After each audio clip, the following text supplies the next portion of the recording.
I'm standing in a thrift store holding a photograph that shouldn't exist. My hands won't stop shaking because the little girl in this picture, my sister Emma, was supposed to be dead for 18 years. "You got my package," she whispers from behind the counter, and her voice sounds exactly like it did when she was 10 years old, asking me to read her one more bedtime story. I can't breathe. The jewelry box I thought was lost forever sits on the counter between us, that tiny ballerina still spinning after all these years. Emma's wearing the bracelet I made her at summer camp, those plastic letter beads spelling her name, faded now but still there, still waiting. "I never stopped looking," she says, and I hear 18 years of hope cracking in her voice. "I never stopped believing you were alive." The smell of old clothes and lavender fills my nose as she runs around that counter toward me. Time collapses. I'm 7 again, teaching her to build sand castles. I'm 15, crying in a social worker's office, being told she didn't survive the crash. I'm 34, learning that everything I've grieved was a lie. She crashes into me and we're both sobbing. Her hair smells like vanilla shampoo and childhood memories. The bracelet presses against my back as she holds me, those letter beads digging into my spine like proof that love survives even when hope dies. "I kept everything," she whispers. "Every drawing you made, every photo, every piece of us. I built this whole store around finding you again." I realize I've been holding my breath for 18 years, and I'm finally exhaling. The delivery driver's mistake didn't just bring me a package, it brought me back to life. My life before that Tuesday was like a perfectly organized filing cabinet, everything in its place, nothing messy or complicated. I'd wake up at 6:30 a.m., make coffee in the same blue mug Mom gave me before she died, and sit at my kitchen table with my laptop, designing logos for small businesses who couldn't afford the big agencies. I liked my routine. Coffee first, then emails, client calls by 9, design work until my eyes burned. Lunch was usually whatever I could eat with one hand while still working.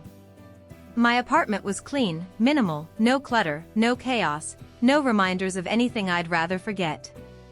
The neighbors in my building barely knew my name. Mrs. Patterson from 3B would nod when we passed in the hallway, and sometimes I'd hear the college kids upstairs playing music too loud, but that was it. I ordered groceries online, worked from home, kept my world small and manageable. Safe. People always asked if I got lonely, working alone all day. I'd tell them I preferred it, no office politics, no small talk, no one asking personal questions I didn't want to answer. The truth was, I'd gotten so good at being alone that I forgot how to want anything else. Sometimes clients would invite me to company parties or team dinners. I'd always decline politely, claim I was busy with other projects. They'd stop asking eventually. Everyone always stopped asking eventually. My apartment had everything I needed but nothing that mattered. No family photos on the refrigerator, no birthday cards tucked into mirror frames, no evidence that anyone in the world would notice if I disappeared tomorrow. I told myself this was freedom, no obligations, no disappointments, no one to let down. But late at night, when the design work was done and the apartment was too quiet, I'd catch myself staring at the empty walls and feeling like something was missing. Not someone, I'd trained myself not to think about someone. Just something. Like a word on the tip of your tongue that you can't quite remember. I had a recurring dream about building sandcastles. In the dream, I was always working alone, trying to get the towers just right, but the sand kept slipping through my fingers. I'd wake up with my hands clenched, reaching for something that was never there. Mom used to say I was too young when everything happened to really remember much. Sometimes forgetting is a gift, she'd tell me when I'd ask questions about before. Before the accident. Before the foster homes. Before I learned that loving people meant losing them. So I built a life without loose ends. Clients paid on time, work got done, bills were covered. I was successful, independent, self-sufficient. I was also 34 years old and couldn't remember the last time someone hugged me or said my name like it mattered. My biggest relationship was with the barista at the coffee shop 2 blocks away. She knew my order, medium dark roast, no cream, and sometimes we'd chat about the weather. That felt like enough connection. It had to be. I'd convinced myself I was happy. Content, anyway. I had my work, my routine, my carefully constructed life where nothing unexpected could hurt me. I was in control.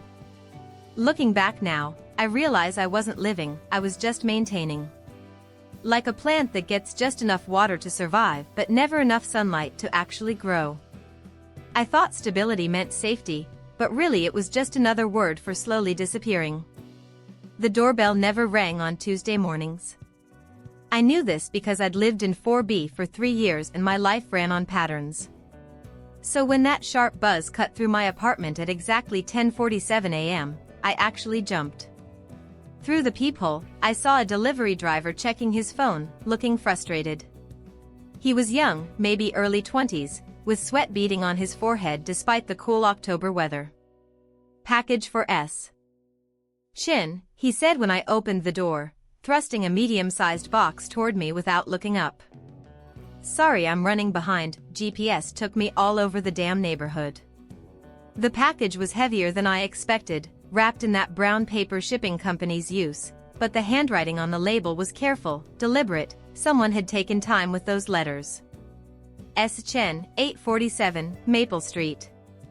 "Wait," I called after him as he jogged toward his truck. "This says Maple Street. I'm on Main Street." But he was already climbing into his van, engine running, radio crackling with dispatcher voices. I watched his taillights disappear around the corner, leaving me standing in my doorway holding someone else's mail. Back inside, I set the box on my kitchen counter and stared at it. The return address was local, just 15 minutes away, but no name, just an address. The package felt significant somehow, like when you're about to make a phone call that might change everything, and your finger hovers over the dial. I could drive it over to Maple Street. That would be the right thing to do. But something about the careful handwriting, the weight of whatever was inside, made me hesitate. The tape along the seams was starting to lift slightly, like the package had been opened and resealed. My coffee grew cold as I circled that box, touching the corners, tracing the letters of my name, or not my name, but close enough that it felt personal. The silence in my apartment seemed heavier with this stranger's package sitting in my space. I picked up my phone 3 times to call the shipping company, but their hold music was terrible and I had client deadlines. The box sat there all morning, patient and mysterious, while I tried to focus on designing a logo for a bakery. By noon, curiosity was eating at me. Who was the other South Chen on Maple Street? What was inside that felt so carefully wrapped, so deliberately sent? I told myself I'd just peek inside, make sure it wasn't something perishable or urgent, then drive it over properly. Just a quick look. What harm could that do? I told myself I'd just peek inside, make sure it wasn't anything urgent, then drive it over to the right address. That's what responsible people do. That's what I always did, the right thing, the safe thing, the thing that wouldn't complicate my carefully ordered world. The tape peeled away easily, like it had been opened before. Inside, layers of tissue paper were folded with the kind of care you use when wrapping something precious. My hands moved without permission, lifting each layer like I was unwrapping a birthday present from someone who loved me. The first thing I saw was wood, rich, dark cherry wood polished to a shine. A jewelry box, small enough to fit in my palms, with a tiny brass key still in the lock. I knew that box. I knew it because I'd wound that key 1,000 times, watching the little ballerina spin to fur Elise while I got ready for school. My hands started shaking. Underneath the jewelry box was a stack of letters tied with blue ribbon, the kind of blue that matched my childhood bedroom curtains. But it was the photograph tucked between the letters that made my knees buckle. 2 little girls on a beach, building sand castles. One about 10, dark hair in braids, showing the younger one how to pack sand into a bucket. The younger girl, maybe 7, wore a bracelet made of letter beads, white plastic squares that spelled Emma. I made that bracelet. I remembered sitting at the craft table at summer camp, carefully selecting each letter, making sure the string was strong enough to last forever. I remembered sliding it onto Emma's tiny wrist, promising her I'd make another one that said sisters when I got home. But Emma died in the car accident 18 years ago. Emma died, and I was moved to a group home, and nobody talked about her anymore because talking about dead little sisters wasn't helpful for anyone's healing process. I sank into my kitchen chair, photograph trembling in my hands.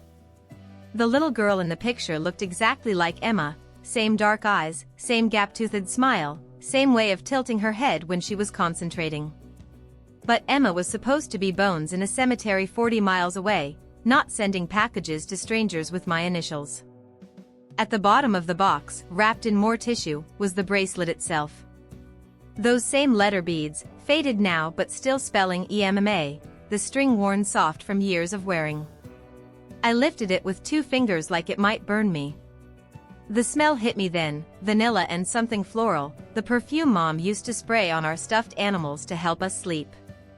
But stronger than that was the memory, Emma's laugh when I taught her to make the perfect sandcastle tower, the weight of her small hand in mine as we walked along the water's edge, the way she'd whisper "Tell me a story, Sarah" when thunderstorms scared her. I'd spent 18 years telling myself I barely remembered her, that she was just a shadow from a childhood I'd outgrown. But holding that bracelet, I remembered everything. The way she'd steal cookies from my lunch, how she'd practice writing her name with her tongue sticking out in concentration, the last thing she said to me, "When we get home, will you help me build a fort in the backyard?" We never made it home. The social worker told me she didn't survive the crash. They said clean breaks heal faster, that dwelling on the past wasn't healthy for a child trying to move forward. But here was her bracelet, worn smooth from someone's fingers, someone who'd been alive all these years while I grieved a ghost.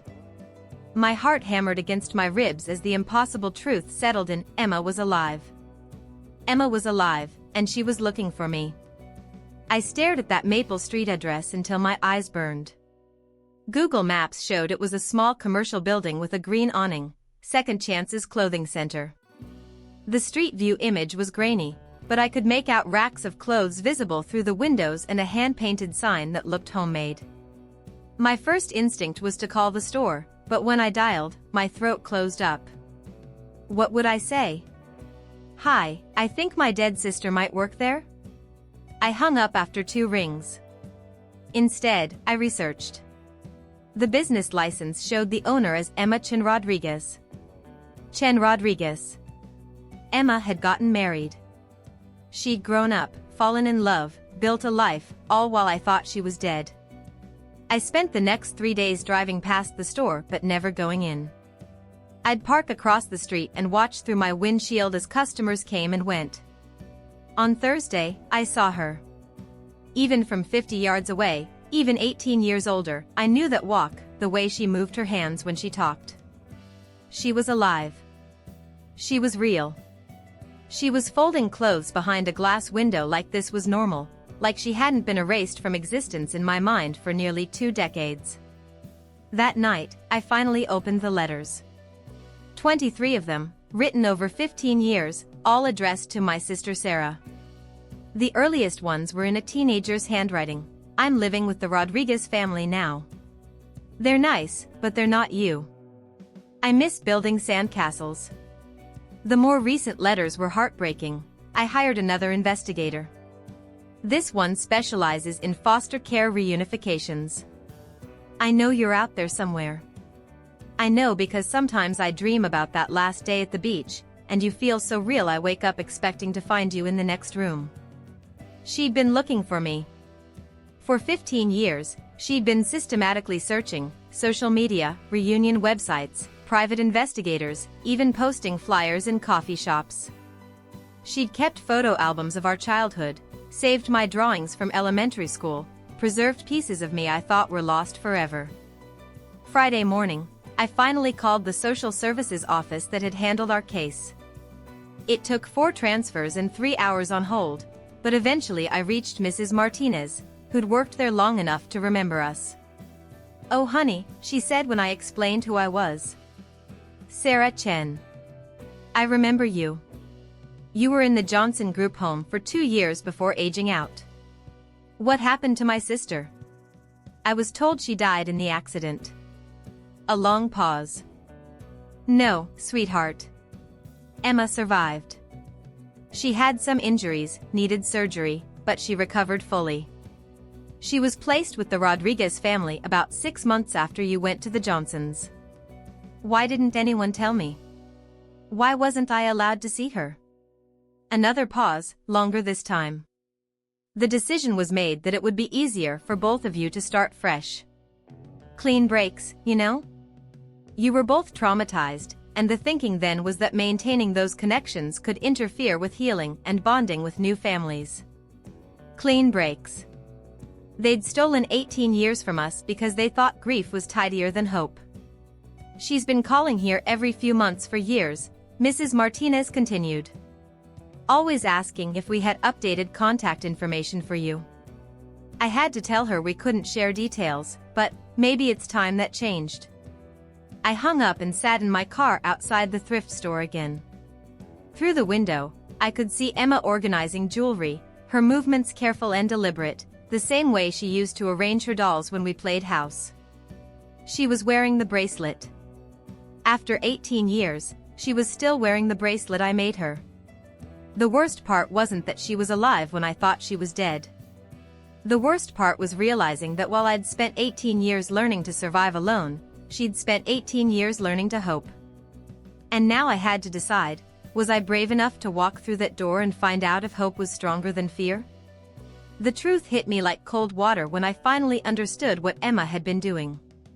Those letters weren't just memories, they were a map of her search. She'd been sending packages to every Chen in a 50-mile radius for months, maybe longer. I called the shipping company back, this time with a different question. Can you tell me how many packages were delivered to Chen addresses in the past 6 months? The customer service rep sounded confused, but after checking, she came back with an answer that made my chest tight. Looks like quite a few, actually. Same return address, different Chen recipients. Is there a problem with deliveries? No problem. Just a little sister who refused to give up. I spread Emma's letters across my kitchen table and read them again, this time seeing the pattern. In the earliest ones, she wrote about specific investigators and reunion websites. But in the recent letters, her strategy had changed. I'm sending pieces of us to anyone who might be you. I know it's desperate, but I have to try everything. If you get this, you'll know. You'll remember the jewelry box, the bracelet, that last perfect day at the beach. She'd been mailing our childhood to strangers, hoping one of them would be me. The shipping records showed deliveries to Susan Chen in Riverside, Stephanie Chen in Oak Grove, Samuel Chen in Westfield. The GPS mistake that brought her package to my door wasn't an accident, it was probability finally working in our favor after months of systematic searching. I pulled up the business website for Second Chance's clothing center. The About Us page had a photo of Emma, older now but unmistakably her, standing next to racks of donated clothes. The bio read, Emma Chen Rodriguez opened Second Chances in 2019 with a simple mission: everyone deserves another opportunity to find what they're looking for. Below that was a smaller paragraph that made me sob. This store is dedicated to my sister Sarah, who I know is out there somewhere. Every item we sell represents hope that lost things can be found again. She'd built her entire business around finding me. The thrift store wasn't just her job, it was a beacon, a lighthouse for a sister lost at sea. Every customer who walked through those doors was a potential connection, every donated item a symbol of second chances. I scrolled through the store's social media, and there it was, post after post showing the same items from the package. The jewelry box displayed in the front window with a sign, not for sale, family heirloom. Photos of the beach picture taped to the cash register. She'd turned our memories into a storefront shrine, visible to anyone who might recognize them. In her most recent Facebook post, just 3 days ago, she'd written, "Still looking for my big sister Sarah." If you know someone who grew up in foster care around 2006, lost a sibling, maybe has dreams about building sandcastles, please share this. Sometimes miracles hide in the most ordinary moments. 67 shares. 67 people trying to help her find me while I sat 40 minutes away, designing logos and pretending I didn't dream about sandcastles every few weeks. The GPS error wasn't fate, it was Emma's love made manifest. She'd cast such a wide net of hope that even technology couldn't keep us apart. Her refusal to accept loss had bent the universe just enough to drop her package at the right door with the wrong address.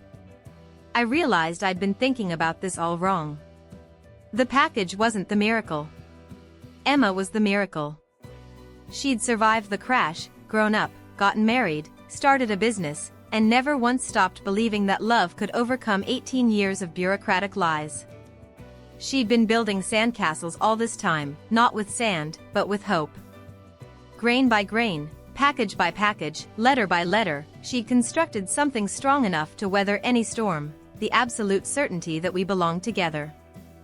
Now I just had to be brave enough to walk into her store and let her know the castle was complete. I sat in my car outside Second Chances for 3 days, engine running, hands gripping the steering wheel like it was the only thing keeping me tethered to earth. Each time I worked up the courage to get out, fear would slam into me like a physical force. What if she'd moved on? Emma had a life now, a husband, a business, probably friends who'd never heard my name. What if 18 years of separation had healed over so completely that my sudden appearance would only tear open old wounds? Through the window, I watched her help customers, her movements confident and assured. She'd grown into someone I didn't know, someone who'd learned to navigate the world without me. Maybe she'd idealized the sister she remembered. Maybe the real me, anxious, isolated, damaged by years of keeping everyone at arm's length, would disappoint her. I started the car and drove home at least 6 times. Each night, I'd lie awake replaying worst-case scenarios. What if she looked at me with polite confusion instead of recognition? What if the Emma I remembered had been replaced by someone who'd rather leave the past buried? The rational part of my brain kept insisting this was too risky. I'd built a stable life on the foundation of not needing anyone. Opening that door meant admitting I'd been wrong about everything, that isolation wasn't strength, that safety wasn't worth the cost, that I'd chosen surviving over living for so long I'd forgotten the difference. But her letters kept calling to me, I don't need perfect, Sarah. I just need you. On the 4th day, I called in sick to all my client meetings. I couldn't focus on designing cheerful logos when my entire identity was cracking apart. I spent the morning staring at the bracelet she'd kept all these years, those faded letter beads worn smooth by faithful fingers, proof that someone had been thinking about me every single day I'd been trying to forget. By afternoon, I was back in the parking lot, but this time I turned off the engine. I sat there watching Emma through the glass, noting the way she tilted her head when listening to customers, the gentle patience in her movements as she helped an elderly man find a winter coat. She was kind. That much was clear even from a distance. The little girl who used to share her cookies had grown into someone who built businesses around hope and second chances.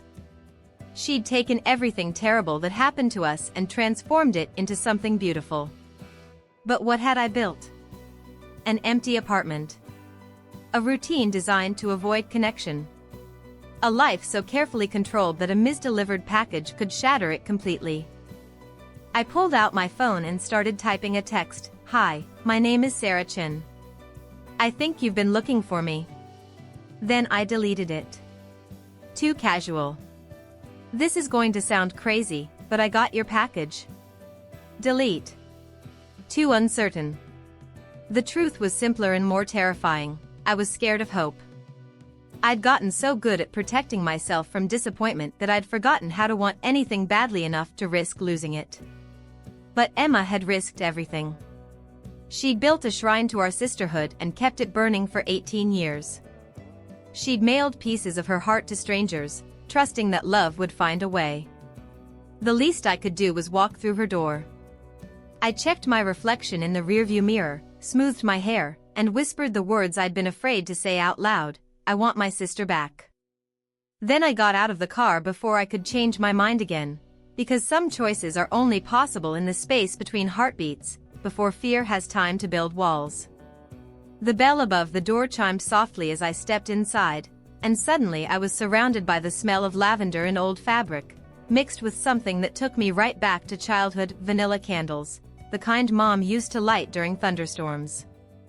Emma was behind the counter, sorting through a jewelry display, her dark hair longer now but still catching the light the same way. She looked up at the sound of the bell, and for one suspended moment, we just stared at each other across 18 years of silence. Recognition hit her face like sunrise. Her hands went still on the jewelry she'd been organizing, and I watched 28 years of hope and hurt crash together in her eyes. "You got my package," she whispered, and her voice broke on the last word. I couldn't speak. Could only nod and hold up the bracelet, her bracelet, the one I'd made with such careful 10-year-old fingers. She looked at it, then at me, and her face crumpled. "Oh my God," she breathed. "Sarah. Sarah, you're real."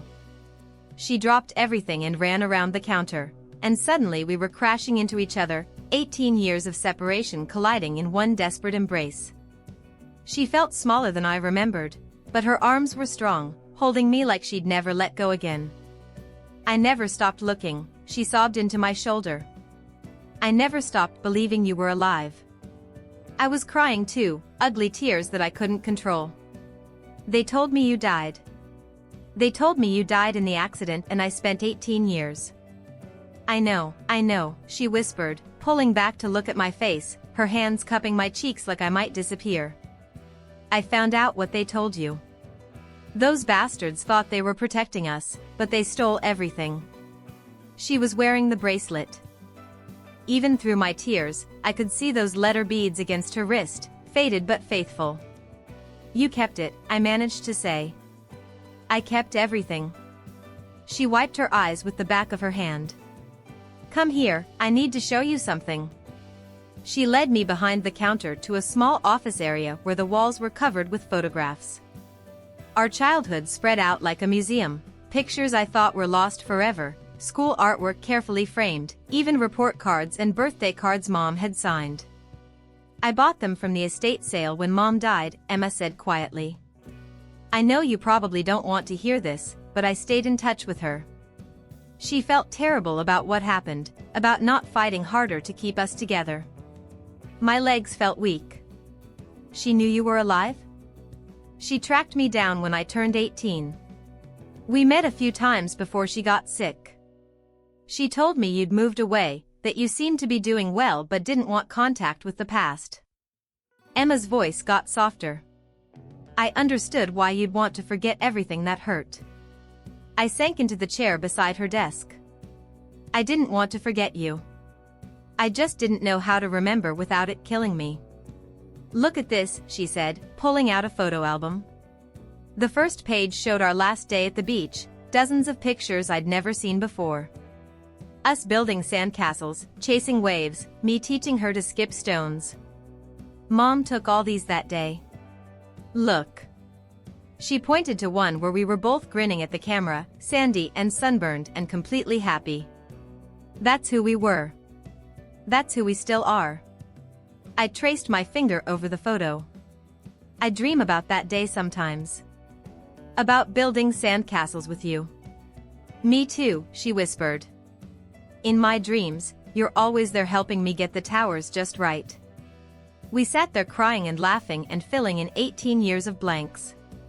She told me about college, about meeting her husband Carlos at a volunteer event, about opening the store because she needed something meaningful to do while she kept searching for me. "This whole place," she said, gesturing around the store, "it's all for you. Every person who walks through that door, I wonder if they might know you, might have seen you somewhere." "I'm sorry," I said. "I'm so sorry I didn't look for you too." She took my hands. "You don't have to apologize for surviving, Sarah. You don't have to apologize for protecting yourself." But I was already home. 3 weeks ago, I thought I knew what my life looked like. I had my routines, my boundaries, my carefully constructed world where nothing unexpected could hurt me. I told myself I was independent, successful, content with my small, controlled existence. I was so wrong about everything. Emma's been teaching me how to live again, and I didn't even realize I'd forgotten. Yesterday, I helped her reorganize the children's section at the store, and when a little girl tried on a princess dress and spun around to see herself in the mirror, I actually laughed out loud. Not the polite chuckle I use with clients, but real laughter that came from somewhere I thought had died years ago. I'm staying in Emma's guest room while I look for an apartment closer to the store. This morning I woke up to the smell of pancakes and found her in the kitchen, singing off-key to the radio just like she used to when we were kids. She made me a plate without asking what I wanted, somehow remembering that I like my syrup in a small puddle on the side, not all over everything. I kept track of your favorites, she said when she saw my surprised face. Just in case. Just in case. She'd been preparing for my return for 18 years. We've been going through all the childhood things she saved. Photo albums, report cards, even my terrible third-grade poetry about cats. She kept it all, preserved pieces of me I thought were lost forever.